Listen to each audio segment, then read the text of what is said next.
Yo pensaba que hace de especial el tema de misiones y trataba de buscar algún ejemplo, algún signo. ¿Hay alguien acá que sea soltero, sin hijo? Hay que ver si puede levantar la mano. Ya. Los que son solteros todavía no han experimentado lo que es el matrimonio. Y hay algunos matrimonios que todavía no tengan hijos. ¿Matrimonios jóvenes? Ya, no. Ya, ¿qué cosa pasamos adelante? Porque el que no es soltero está casado. Tiene a alguien ahí con quien compartir su vida. De los demás, ¿cuántos son casados y tienen hijos, pero no nietos? Y hasta en otra etapa de la vida, ¿cierto? Ya no son solitos, ya tienen un esposo, una esposa, han compartido años, hay una historia, hay llanto, hay tantas cosas que son en el matrimonio. Pero también está el fruto del matrimonio, que son los niños. Y cada niño va aportando algo diferente. Y si usted se fija y lo empieza a analizar, el corazón va creciendo. Crece con la esposa, crece después con los hijos y empieza a crecer, porque al menos yo así lo he podido experimentar con mi sobrino. Siento algo especial con mi sobrino, siento algo especial con mi hija y me doy cuenta de que mi corazón ha ido creciendo. ¿Cuántos son abuelos y tienen nietos? Bueno, son abuelos pero tienen nietos. ¿Cómo es el corazón de ustedes? Es grandecito, ¿no? Es más grande que cuando estaban solteros sin hijos. ¿Cómo es el corazón de los pastores? Que están preocupados por los matrimonios, por los chicos, por los jóvenes. Hay problemas que ellos se guardan solos, que no los pueden decir. Hay conflictos también. Y yo pensaba que es lo especial de misiones. Lo especial de misiones es que aporta aún más perspectiva y nuestro corazón crece aún más. Porque no tan solo estamos pensando en nuestro círculo familiar, en nuestro círculo de iglesia, sino que estamos también pensando en otros hermanos, estamos pensando en otras congregaciones, estamos pensando en sus dificultades, estamos haciendo un esfuerzo por ponernos en los zapatos de ellos y orar para que el Señor les ayude, para que el Señor les bendiga. Y podemos decir que también hemos dado un pasito adelante en nuestra madurez como cristianos. Pablo dijo, de afuera problemas, conflictos y de dentro temores.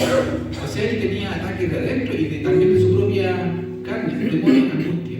Y a pesar de todo esto, también tengo la preocupación por las iglesias, por los hermanos que iba visitando, que iba conociendo, por los que se iban convirtiendo en cada parte. Entonces en esto de misiones hay algo especial, que nuestro corazón va creciendo. Nuestra madurez espiritual, nuestro compromiso con Dios, de alguna manera, da un pasito hacia adelante. Y por eso me alegro porque ustedes estén acá. El día de hoy el tema es el carácter del misión. El carácter, el nombre está aquí. El discipulado. Extraño, ¿no? El carácter del discípulo. ¿Por qué es necesario volver a hablar del discipulado, del discípulo? Un discípulo tiene un maestro y nos va a mentir a la Biblia de los 12 discípulos más Jesús. ¿Y por qué es necesario estar volviendo a eso? Porque en la actualidad, en la época en que nosotros vivimos, estamos a veces un poco inmersos en una máquina, en la burocracia, en los procedimientos. ¿Se ha fijado que las iglesias se vuelven a hacer cada vez más complejas? Cada vez necesitamos más de la tecnología, necesitamos los micrófonos, necesitamos del data, necesitamos de los equipos de amplificación y de alguien que lo controle de ciertos sistemas. Y empezamos a caer en el sistema y mientras más grande en la iglesia, más programas, más ministerios, y de repente alguien dice una buena idea, ¿y por qué no hacemos un protocolo? ¿Y por qué no hacemos un procedimiento? ¿Y por qué no establecemos requisitos para esto? Y al final se empieza a construir otra organización y empezamos a ser funcionarios de esa organización. Allá los alemanes son súper burocráticos, más burocráticos que acá. Y un amigo me decía, mire, podemos tomar a esta iglesia, le sacamos a todos los cristianos, ponemos puros no cristianos y la iglesia sigue funcionando. Porque al final es protocolo, procedimiento, reuniones,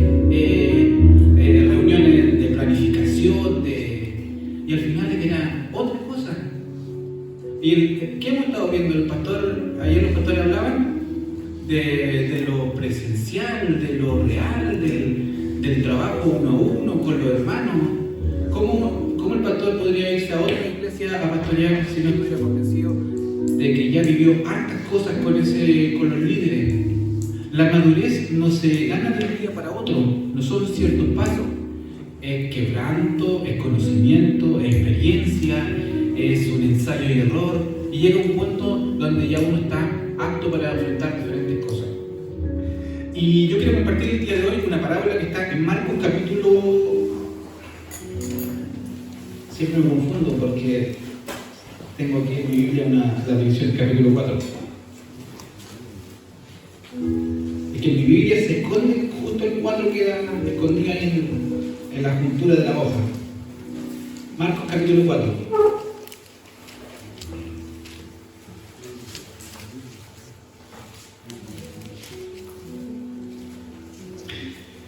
Jesús enseñaba por parábolas y hay una parábola que él nos dejó, les dejó a sus discípulos y también es para nosotros hoy en esta hora.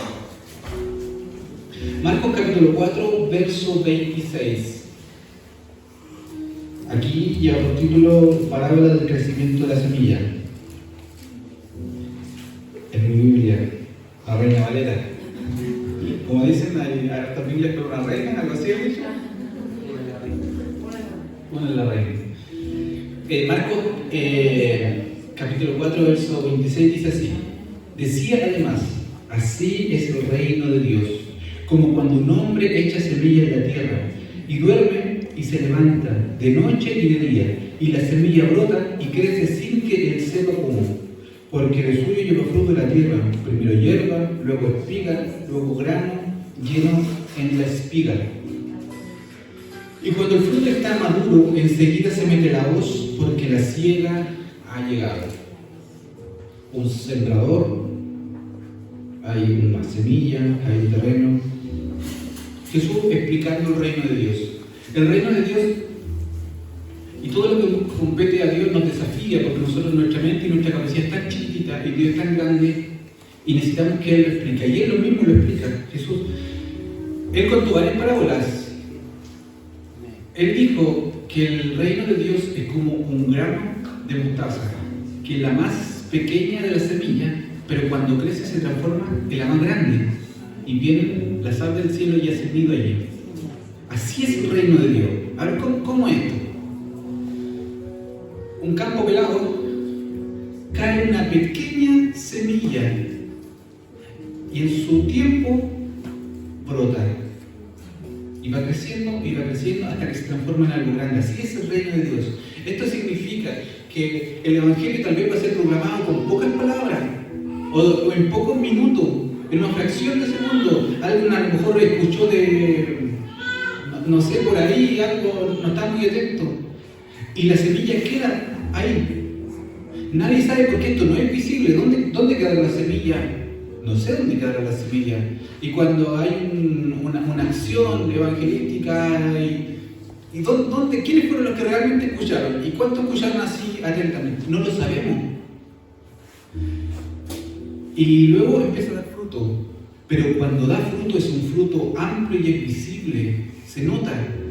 Ahí uno puede decir, wow, aquí hay un fruto, aquí hay una semilla. Y para que llegara a este resultado, alguien tuvo que haber predicado. Y eso es un acto de fe, porque en un principio nada se ve, no se ve. Nosotros aquí estamos en misiones, no vemos lo que estamos haciendo, pero cada vez que se planta y se comienza una nueva iglesia, una nueva obra, tampoco se ve, no es visible, pero se empieza lentamente a aplicar la semilla, se echa en tierra y en algún momento no sabemos cómo va a empezar a germinar, porque Dios es el que la levanta. Lo dijo de otra manera Jesús.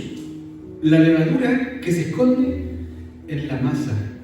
¿Se ha fijado que se mezcla y no sabemos después, no podemos tomar la masa? Aquí esto es levadura, esto es harina, esto es agua, esto es huevo, lo que se le eche. Se mezcló todo. Pero sí sabemos que aunque no es visible, después la levadura se hace visible. Así es, cuando el Evangelio llega, es implantado en el corazón y empieza a crecer a un punto que lleva un fruto visible. También ocurre en la iglesia, ocurre con el Evangelio en todo lugar, en nuestras iglesias, en nuestro entorno, pero también en las misiones, en los lugares más recónditos. Aunque vaya un misionero y predique, alguien se va a convertir. Pero está la promesa de que van a haber representantes de todas las naciones en los cielos. Y está la promesa también de que cuando se predica la palabra del Señor, el Espíritu Santo obra y va tocando los corazones. No sabemos a quién. Era interesante ayer escuchar los testimonios. Se ha fijado que son todos distintos. A veces uno quisiera hacer como una cosa racional, teórica, de cómo las personas creen en el Señor. Pero no se puede, porque al final Dios va tratando con las personas de una manera diferente. Tuve una compañera de curso que su hermana, bueno, ella era enfermera, su hermana tuvo un accidente automovilístico y quedó parapléjica un tiempo. Tenía que estar en silla de ruedas un tiempo. Ella no era evangélica y tuvo tanta necesidad, y un día estaba en su celular y estaba viendo videos de Instagram, y en esos videos que ella estaba viendo como joven, era Lola, le apareció una predicación, un pantallazo bíblico, y esa fue la semilla, y así comenzó ella en la fe. Escuché al pastor que dijo con un pancito de vida. Y así comenzó. El que redactó el texto en el computador, el que lo imprimió, el que cortó con la maquinita, ni se entera de qué pasó. Pero sí, tengo otro ejemplo. Hay un varón que yo conocí de Afganistán. Él era un guardia, un policía, así como un carabinero, pero no tan profesional, de Afganistán. Y resulta que él vio a los soldados americanos que estaban, entonces le llamó la atención que de repente hablaban como, escuchó de Jesús así como de reojo. Y él en su casa se interesaba con su señora, calladito, nadie sabe, sintonizó un canal donde daban cosas de Jesús, cosas cristianas. Y él con su señora, en la noche, cuando llegaba, ponían el canal cristiano. Y resulta que, bueno, él tenía 4 hijos. Un día se le enferma el hijo más chico, tendría tal vez como unos 4 o 5 años, y se le enfermó grave. Y no hallaban qué hacer con el niño, y en el vecindario todos sabían que estaba enfermo. Y él le dijo a la señora, oye, ¿y si le pedimos a Jesús que lo sane? Y la señora dijo, pidamos a Jesús que lo sane. Le pidieron a Jesús que lo sanara. Adivinen qué pasó. Jesús lo sanó. Entonces los vecinos preguntaron, oye, el niño está enfermo, ¿no te sabe qué pasó? Jesús lo sanó. A la semana tuvieron que escapar de esa casa porque la persecución les llegó por ser cristiano. Simplemente escucharon el mensaje, lo probaron ahí en su necesidad, lo experimentaron y comenzó la persecución. No habían vivido tanto gran testimonio, pero simplemente el hecho de que oraron, Dios lo respondió, ellos lo vieron visible y dijeron que Jesús lo sanó, ya les fue sinónimo de persecución, de tener que excavar. Y así, un hombre echa la semilla en la tierra, predica, y duerme y se levanta de noche y de día. ¿Qué significa esto? Que el tiempo pasa. Pasan los días, y pasó la noche, pasó el día, se duerme, se levanta y se olvidó. Y va pasando el tiempo, van pasando los días, y uno tiene a veces tantas cosas que hacer y no estamos conscientes realmente de esa pequeña semilla que fue echada en la tierra. Pero, ¿qué dice? Y la semilla brota y crece sin que Él sepa cómo. Las cosas de Dios nosotros no las podemos controlar. Crece sin que Él sepa cómo. Se recuerda una historia cuando vienen los discípulos y dicen, Jesús, hemos pillado un grupo de personas que expulsa demonios en tu nombre, pero no son de nosotros, no nos siguen, no están en nuestro grupo. Jesús no tan solo tenía los 12, tenía un grupo más amplio de 70, y así había una muchedumbre que estaba alrededor de Jesús. Entonces me imagino que los discípulos tenían el radar más o menos quiénes son los del grupo. Están los 12, están los 70, están las familias de ellos, un grupo mayor. Y aparece un grupo de personas que... ¿Por qué hicieron el alcance? Seguramente porque no lo conocían. Repréndelo, no están con nosotros, no nos siguen. no son de nuestro grupo, son de otro grupo. Quizás, ¿qué son realmente? Jesús le dice, el que no es contra nosotros, por nosotros es. Entonces, en esto del reino de Dios es más grande de lo que nosotros imaginamos y lo que pensamos. Pero cuando nosotros estamos en la fe, estamos en el Señor, tomamos la fe y actuamos por fe, actuamos sin ver las cosas y sin a veces tener una explicación para lo que están haciendo otros hermanos. A veces es difícil, hay hermanas que a veces nos ponen aprietos, ¿son ustedes unos verdaderos hijos de Dios? ¿No lo son? Hay a veces que es complejo. Jesús dijo, el que no es contra nosotros, por nosotros es. Y la semilla se echa, crece fruto, sin que él sepa cómo. Y luego ya viene la espiga, después ya aparece el fruto, y ¿qué viene al final? Cuando el fruto está maduro, enseguida se mete la hoz porque la siega ha llegado. Esto nos dice que hay un fin. Se siembran y cuando ya salgan los frutos, llegará la hoz que cortará esa espiga y todo habrá terminado. Nosotros queremos ser de esa espiga que llega un fruto y se van al granero del Señor. Y allá está la arena, el granero del Señor. No queremos ser de esa paja que quedó por ahí que va a terminar siendo quemada. Esa es nuestra fe, es nuestra esperanza. Y Jesús de esta manera tan sencilla explicaba el Evangelio. Entonces, hemos hablado del discipulado, porque necesitamos volver a ver la vida que tenía Jesús con sus discípulos. Y así también nosotros ser discípulos del Señor, de lo que sacamos de su palabra, pero también ser discípulos en la iglesia. Ser discípulos. Yo tengo que aprender algunos, pero hay otros que son más nuevitos que a lo mejor yo les puedo enseñar. Estamos siempre en la iglesia edificándonos mutuamente.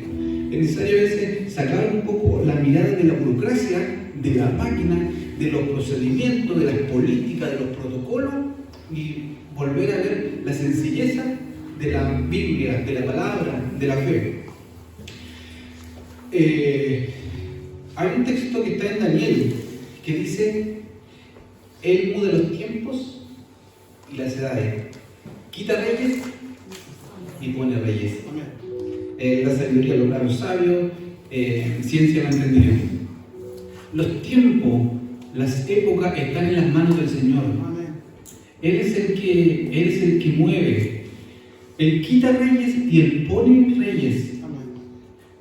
Hubo un rey en la Biblia, en el Nuevo Testamento, que asesinó a unos discípulos, Herodes, y le salieron gusanos y murió. Dios quita reyes y Él pone reyes. A veces nosotros caemos en la desesperación por lo mismo que estamos viendo en Chile. Tenemos una esperanza a veces mesiánica en personas que nos vengan a solucionar nuestros problemas, y no es así. Nosotros tenemos el Todopoderoso de nuestra parte. ¿Se han fijado que hay barrios conflictivos donde la policía no entra?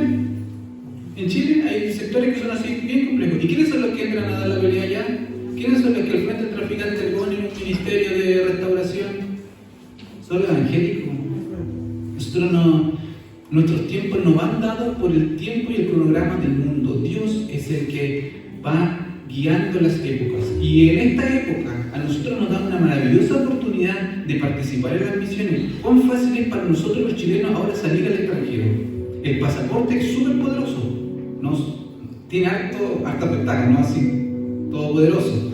Pero el pasaporte chileno permite viajar, salir y estar en casi todo el mundo 3 meses. Una gran oportunidad que antes no teníamos. O sea, los jóvenes ahora, nuestros hijos van a tener mayores posibilidades de servir. Es una nueva época que Dios ha abierto para salir al campo misionero. Tal vez en los años 50 era imposible, siempre era como un lujo de pocos salir al extranjero. Pero hay una posibilidad. Hermanos del Templo han salido a Bolivia, han ido a Brasil, a Paraguay. Es posible ahora.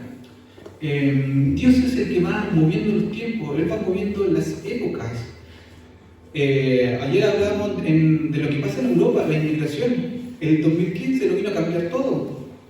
A lo mejor ni los más teóricos, sociólogos, filósofos podían predecir algo así. Y pasó. ¿Hasta cuándo va a ser? No hasta cuando los hombres quieran, sino hasta que Dios quiera. Pero mientras tanto hay oportunidades, hay una puerta abierta para la iglesia para que sigan predicando el mensaje de salvación. Y quiero llevarlo a otro capítulo. ¿Usted se considera un cristiano normal, más o menos, o ya más o menos comprometido? ¿Comprometido, yo creo? Sí. Ahí está. O líder así uno de los que está dirigiendo, guiando, moviendo. Porque en mi historia, yo hace poco encontré que hablaba de 3 grupos. Y me llamó mucho la atención de los grupos que menciona acá. Así que quiero invitarlo a que veamos en Hechos capítulo 8. Saulo persigue a la iglesia, es el capítulo. Saulo persigue a la iglesia.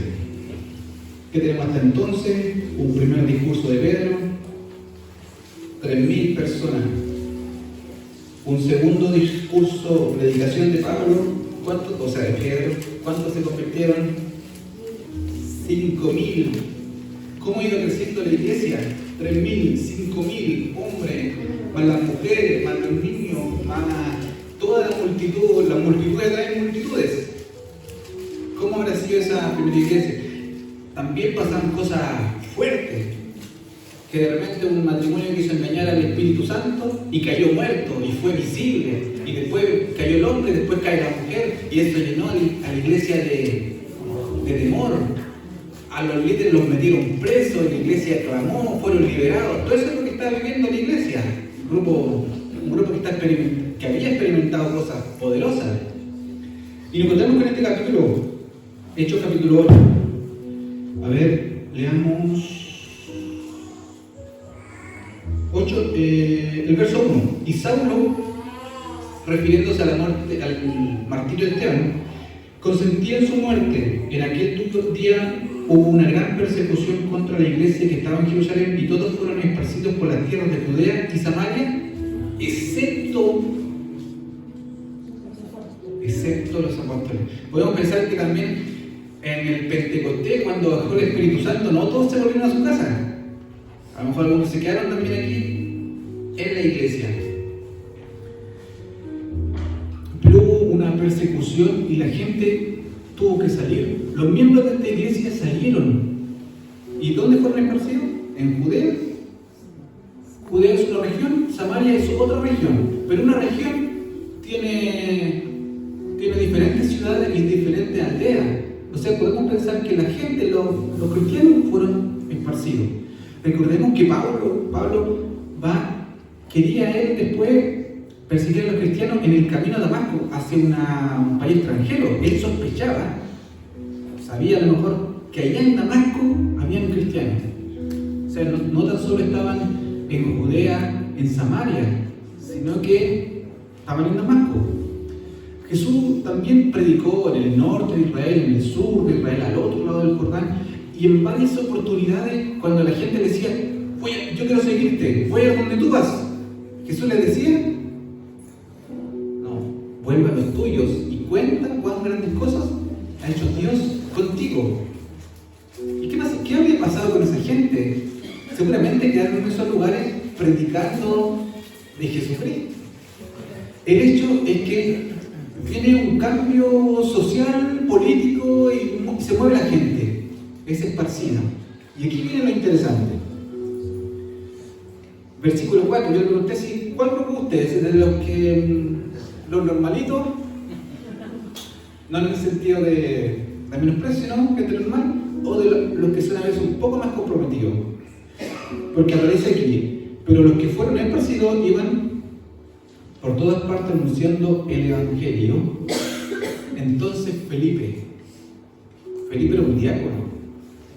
Y era un diácono que fue seleccionado por los apóstoles no para ser apóstol, sino para servir en las mesas, para ayudar a la gente en sus necesidades cotidianas que habían ahí en la congregación. Es un hombre de sabiduría, un hombre que tenía el Espíritu Santo, maduro y comprometido en la iglesia, un buen cristiano. Entonces Felipe, descendiendo a la ciudad de Samaria, les predicaba a un cristiano maduro, se movió. Y después el mismo Felipe aparece movido por el Espíritu Santo hacia otro sector, hacia el sur, y allá también anda predicando. Le predicó a uno. Ayer el pastor tocó un poco esa historia. Y le predicó, hubo milagros, sanidades. Y quiero que veamos el versículo 14. ¿Quién eran los que dirigían la iglesia en Jerusalén? Los apóstoles, pero los principales apóstoles que se mencionan siempre eran Pedro, Juan, Andrés, Jacob, pero siempre esos dos. Notemos lo que dice el versículo 14. Cuando los apóstoles que estaban en Jerusalén oyeron que Samaria había recibido la palabra de Dios, enviaron allá a Pedro y a Juan. Note la palabra, enviaron. Los apóstoles, los ancianos de Jerusalén, enviaron a Pedro y a Juan. Enviaron. Yo digo, wow, aquí hay algo. Porque el liderazgo tiene la capacidad de convocar y decir a otros, vaya usted, puede hacer esto, por favor. Pero entre los apóstoles, los que tenían cierto liderazgo, fueron enviados. Ellos con sus propios ojos, en primera persona, fueron a ver lo que pasaba en Samaria. Entonces tenemos tres grupos. Tenemos grupos de la gente normal que por situaciones sociopolíticas se van moviendo. Tenemos hermanos maduros en la fe que sí van moviéndose, no sé cómo lo hacían, pero Dios también iba moviendo a Felipe. Y tenemos también a los apóstoles, a la estructura, al liderazgo visible, reconocido en la iglesia. Y ellos fueron enviados. Este es para mí el primer viaje misionero que aparece en el Nuevo Testamento. Fueron enviados Pedro y Juan. Avancemos un poquito más. Y llegamos al capítulo 9. Y yo le había mandado una foto a... ¿Está aquí? Ah, está aquí la foto. Hechos capítulo 9, 32. Dice: aconteció que Pedro, visitando a todos, vino también a los santos que habitaban en Lida. Ahí hubo una sanidad para Eneas. Y luego Pedro se trasladó a Jope. Y allí hubo una resurrección. Y quiero que veamos en el mapa, porque si en el primer viaje misionero fue dirigido y hecho por Pedro y por Juan, ellos mismos con sus propios ojos, con sus propios pies, fueron allá donde escucharon que estaba comenzando una iglesia. Y aquí vemos a Pedro que va desde, a ver dónde está, creo que por aquí está Jerusalén, se va a Lida, que está aquí, y después a Jope. Ah, gracias. Jerusalén, hace un viaje a Lida, después a Jope. Está en eso, en Jope, cuando de repente llega un grupo de personas y le dicen: venimos a buscar a Pedro. ¿Se recuerda quién viene después? Había un hombre romano de una compañía, un líder militar, ¿cómo se llamaba? Cornelio. ¿Y dónde estaba Cornelio? En Cesarea. Costeando por aquí, llegamos allá, a Cesarea, lugar de gentiles. Cesarea en honor al César. Así se había construido la ciudad. Pedro predica y viene un segundo avivamiento, un segundo Pentecostés. Gente se convierte, habla en lengua, experimentan la salvación, la fe en Cristo, el poder de Dios. Luego Pedro vuelve a Jerusalén y cuenta todo esto. Hay un informe. Pero ¿quién es el que está ahí moviéndose, cruzando la frontera, saliendo de esa ciudad, yendo a otras ciudades? La gente normal, los cristianos por la situación, los cristianos comprometidos y maduros como Felipe, que que el Espíritu Santo los movía, pero también los apóstoles. Pedro desaparece después del libro. Y para la historia queda eso. Pedro desaparece y lo último que sabemos de Pedro es que él escribió cartas para los hermanos que estaban en Roma.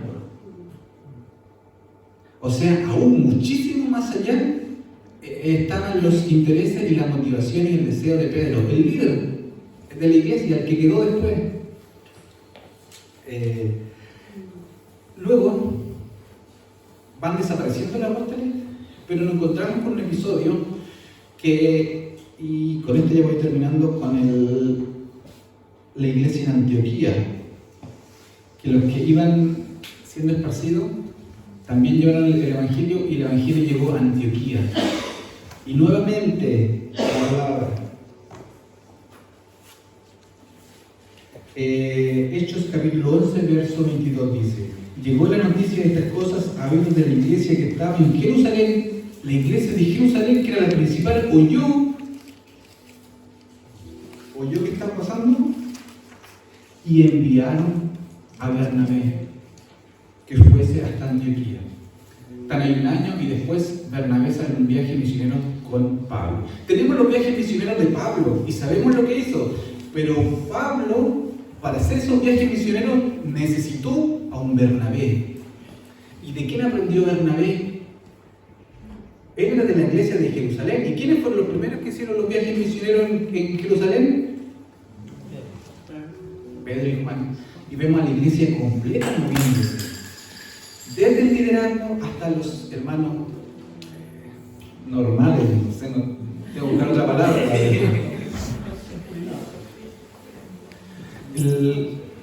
El tema de hoy es el carácter del discipulado. El carácter del discípulo. Necesitamos volver a vernos en relación y en vinculación con Cristo, con nuestro Señor, con nuestros hermanos, con la iglesia, escaparnos un poquito de la burocracia y tomar también ejemplo de esto. Hay hermanos allá, se está comenzando una obra, hay un misionero, se ganó una ermita, ¿y por qué no vamos a visitarle? ¿Por qué no vamos a apoyarle? ¿Por qué no vamos a orar por ellos? Vamos a bendecir sus vidas. ¿Por qué no nos acercamos a ellos? Yo admiro mucho cómo en Chile se levantó tanta iglesia. En cierta oportunidad yo estaba en Alemania y tenía que ir, para hacer culto, tomar 3 trenes. Y en una ocasión era muy helado, hacía mucho frío y yo venía ya tomando los últimos trenes de regreso, después de un culto. Estaba ahí todo entumido, a veces se pasaba el tren justo cuando yo iba llegando y había que esperar 1 hora más para que pasara. Y las estaciones no son calentitas. Y yo ahí entumido con frío. Y pensaba, bueno, pues todo lo uno lo hace para el Señor. Y después mi mente volvía acá a mi país y yo decía, ¿y cómo le hicieron los hermanos antiguos? ¿Acaso no pasaron frío? No, pasaron muchísimo frío. ¿Y había auto? No había auto, se hacía a pie, se hacía a pulso, se hacía con pasión, se hacía con amor, se tomaba el tren y se iba en cada estación predicando. Yo vivo al lado del Biobío y al lado del Biobío hay una línea del tren.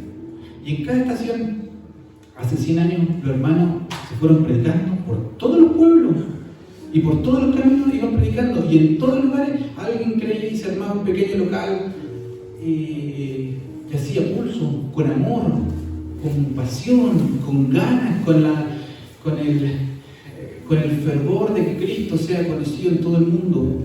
Y yo digo, ¿y por qué no hacer eso ahora en España?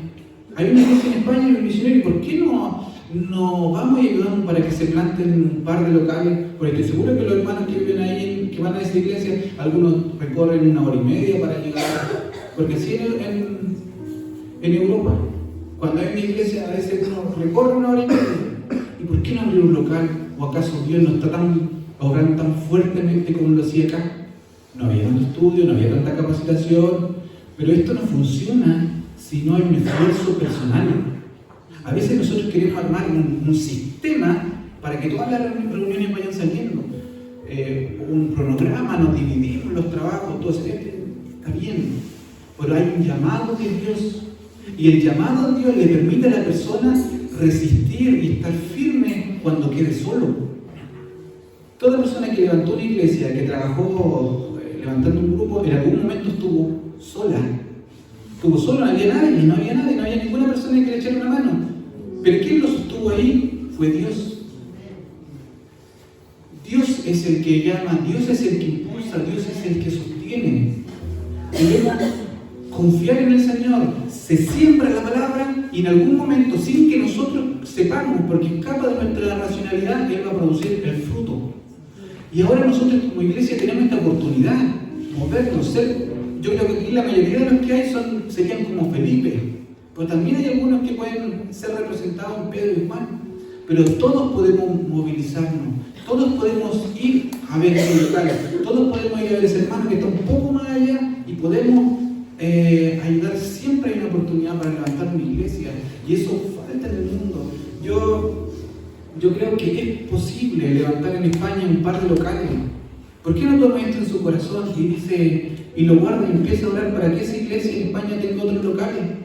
España está al frente de Marruecos. En Marruecos se habla árabe, pero también se habla español, porque fueron colonias. ¿Y por qué no abrir un par de locales allá, un par de iglesias, un par de ministerios?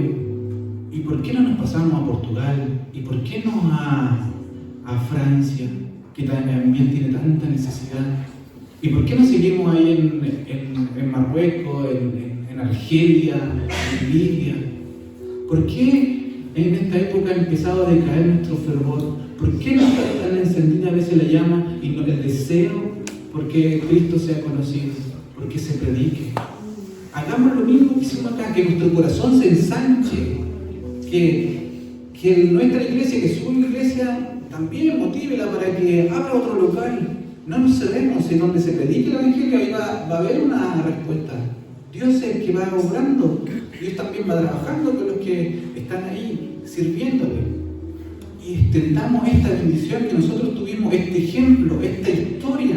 Tenemos la historia a nuestro favor, que sin tantos recursos, todas las comunas de Chile se llenaron de iglesias, los campos, más de una iglesia, ministerios, tantos templos que se construyeron todo a pulso. Nada fue pagado, nadie pagó por un albañil, por un pintor, por un eléctrico, por alguien que hiciera radiar, todo se hizo a pulso, con amor, con pasión. Extendamos eso ahora, esa bendición, extendámosla a nosotros que tenemos la posibilidad, tenemos políticamente una puerta abierta para ir a cualquier parte del mundo.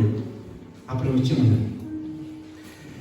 Y con esta visión de la semilla que cayó en el suelo y que Dios la hizo germinar, quiero que la tomemos y la pongamos en nuestro corazón. Podemos hacerlo, así como un tratado que se entregaban antes. ¿Cuánta gente se convirtió por un Facebook, por un par de vidas, por un video de Instagram, un culto en Facebook, por ahí un mensaje en televisión? En muchas formas, y Dios va obrando, porque nosotros no está en nuestro control quién lo toma y quién no.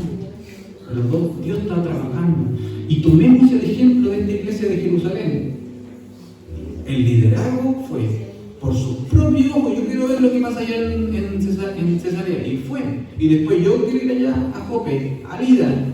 Y ahí Dios abrió una tremenda oportunidad y lo lleva a Cesarea. Y las puertas se siguieron abriendo y el Evangelio llegó hasta nosotros. Hagamos eso, ¿les parece? Hagámoslo eso con nuestro sentir, con nuestra oración, con nuestro deseo, con nuestro clamor. Pongamos nuestro espíritu también, nuestro sentir en aquellos hermanos que están moviéndose en eso. ¿Y por qué no? Usted ayudar a levantar otros locales. ¿Por qué no? Yo cuando escuché que usted tenía locales dije, ¿por qué no levantamos un par de locales allá en España? Y también yo sé que tienen en ¿qué otros países? En Bolivia, en Brasil, en la Serbia. ¿Por qué no extendernos? Que la comodidad, que la burocracia, que los protocolos, que todas estas cosas que nosotros ahora estamos empezando a desarrollar y que nos están gustando, no nos quite el fervor por la palabra y no nos saque del foco que es nuestra relación con el Señor, que nos mantenga ahí como discípulos, aprendiendo del Señor, enseñando también. Le invito a que se pongan en pie y que oremos.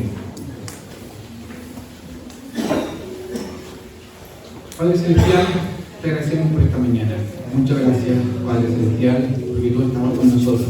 Gracias, Señor, por cada hermano que tú has traído, por cada pastor. Gracias por cada joven. Gracias, Señor, porque tú preparaste los tiempos. Hubieron hermanos que tenían el deseo, pero no llegaron, Señor. Y hay otros, Señor, que tal vez sin mucha motivación están acá. Permite, Señor, que como sean las circunstancias podamos recibir tu palabra. Ayúdanos, Señor, a madurar, a crecer en el carácter de Cristo, a crecer en amor por ti, Señor. Todas las cosas de este mundo son pasajeras. Nada nos llevaremos, Señor. Todo lo que hemos construido no tendrá valor, Señor, en el día final. Pero lo que hagamos por ti, Señor, tendrá valor en la eternidad. Queremos servirte, amarte, Señor. Tú sabes nuestra condición, tú sabes nuestras debilidades. Te pedimos, Señor, que pases todo eso por alto, que nos perdones, que nos encauces a servirte, Señor. Abre puertas en cada una de nuestras iglesias para que las iglesias se extiendan, Señor, para que se ensanche nuestro corazón, para que se ensanche nuestra mente, para que vayamos por más, Señor, en el Evangelio. Tú eres el Dios infinito. No queremos, Señor, ser nosotros los que detengamos tu mover, Señor, tu sentir. Tú sigues obrando, Señor. Queremos humildemente pedirte también que nos use en la medida que tú lo quieras, Señor, como gran Rey soberano.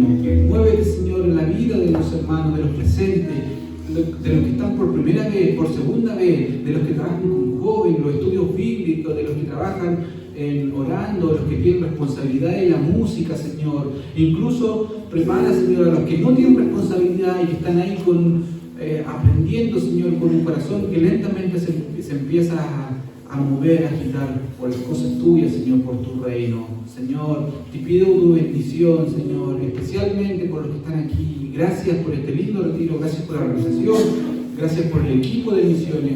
Guíale, Señor, y ayúdale, porque tal vez ellos no dimensionan lo grande, Señor, del trabajo que han hecho en el tiempo, Señor, cómo han ido quedando testimonios, Señor. Y hay mucho más, Señor, para ellos, para la iglesia y para el templo. Te pido, Señor, tu dirección también para el templo misionero, que puedan ser un ejemplo también de virtud, de amor, de servicio, de compromiso contigo, con tu palabra. Rogamos, Señor, tu bendición especial esta mañana. En el nombre de Jesús. Amén. Amén. Gloria a Dios. Gloria a Dios. Gloria a Dios.